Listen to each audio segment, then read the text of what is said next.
Click the subscribe button, hit the bell icon to never miss another update.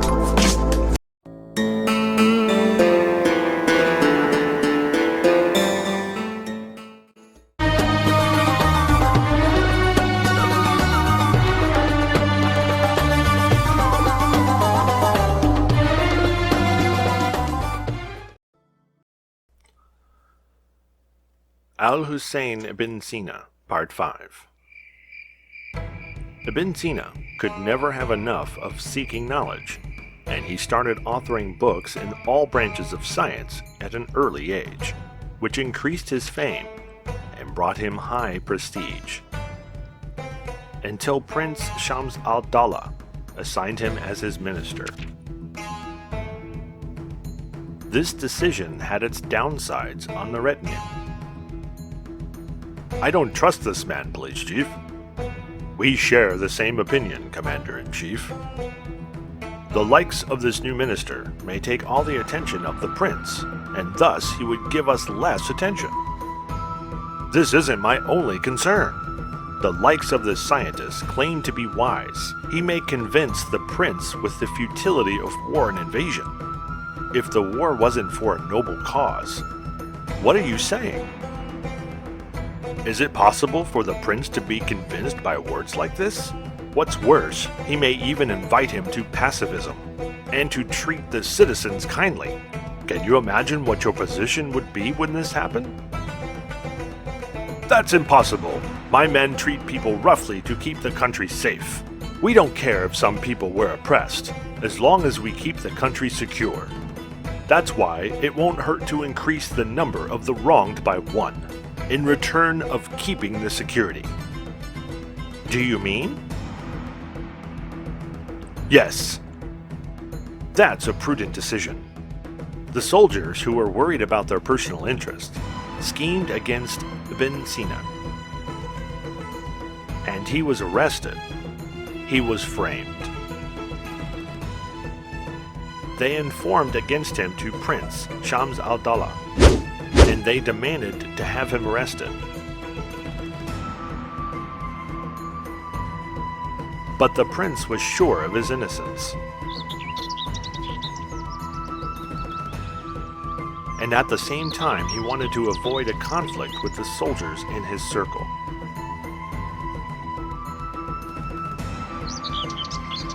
So he decided to commute the sentence and deport him. But Ibn Sina didn't leave Hamadan. And he stayed undercover at the house of his friend Avicenna, and his affliction didn't stop him from authoring. He even considered what he happened as an opportunity to get some free time, that Ibn Sina made good use of it. He kept experimenting from time to time.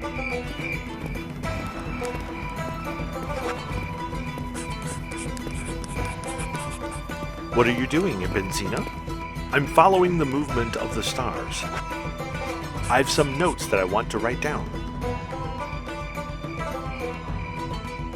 I see that you are interested in astronomy as well. You're going to be surprised, Avicenna, when you know that I'm interested in all branches of science. All of them. Why would I be surprised? All that is, I feel pity for a scientist like you, who is a rare gift of our time. To go through what you've gone through of injustice and slander. Don't feel sorry, Avicenna. Truth will come, and falsehood will depart, no doubt. I hope for this to happen, Ibn Sina, as soon as possible. What's wrong with you, dear husband? I feel a little tired. Is it the same pain that you used to suffer from in the past? Yes, it seems that the disease has returned. We'll call the doctors for you. There's only one doctor who succeeded in treating me, and I think that you know him too well. Do you mean Ibn Sina? Yes, malice has blinded people in my circle to his value and standing. They informed against him and wronged him. So, you knew about his innocence? Of course I did. But I was afraid that they would offend him more.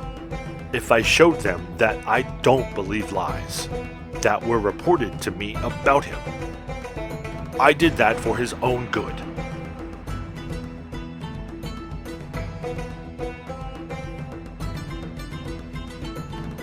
But Ibn Sina doesn't know that. No, he must know that. He's the most intelligent person I have ever met.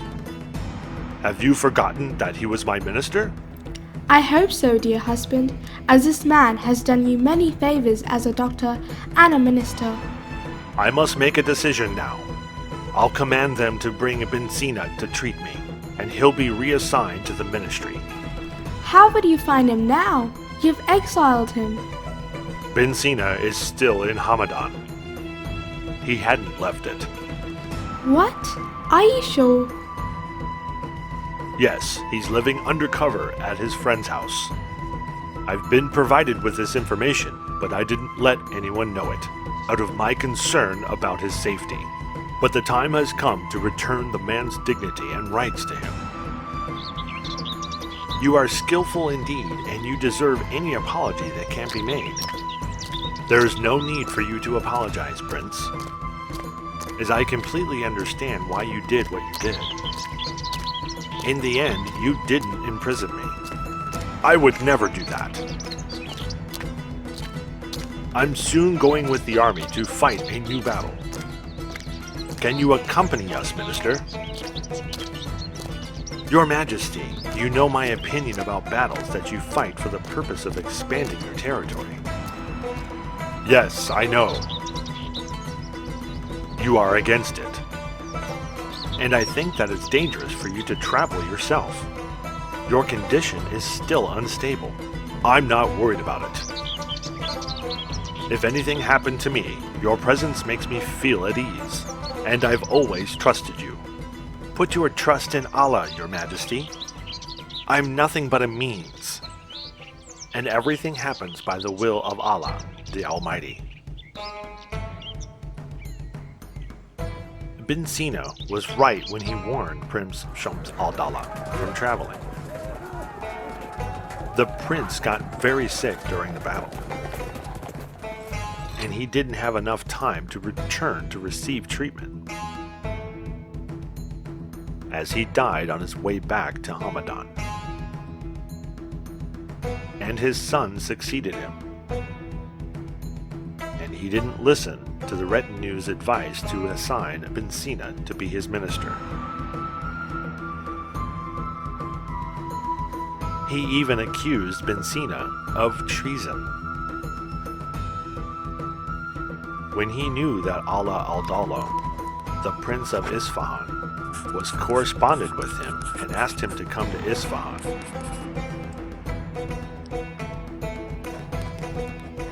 all of a sudden, Ibn Sina found himself in jail. I stayed in prison for 4 months, Your Majesty Allah al-Dawla. But despite of that, my mind never stopped thinking about different branches of science, even for a minute. So, you came out of prison and managed to escape from Hamadan incognito, and here you are, living in Isfahan, dignified and honored, Ibn Sina. Your Majesty, Allah al-Dawla, it has been more than 10 years since I came to Isfahan, during which I've accomplished things that I couldn't accomplish before, so thank you for your support and regard. All I want for you is for you to keep working, honorable scientist. I'm proud that you are in Isfahan, because I think that you are the most important scientist in history. If it weren't for those who came before us, we wouldn't have reached what we reached, Your Majesty. I start from where the former had stopped, and I'm complimenting their work. Wise words. May you allow me to leave, Your Majesty, Allah al-Dawla, as there is much work ahead of me. Go ahead, Ibn Sina, and don't deprive me from the pleasure of your company, great scientist. Ibn Sina was known by many epithets, including Al-Sheikh Al-Rais, the Chief Sheikh, Third Teacher, the Minister, the Debater of Truth, the Honor of Reign, the Constitutional Arbiter, and many students were taught by him. Ibn Sina was a role model for everyone who wants to be a distinguished scientist. He was a pioneer who was difficult to emulate. Master, may you summarize for us your medical discoveries? That's a difficult request, my son. But I'll try to answer you. I've discovered that diseases are transferred through contagion,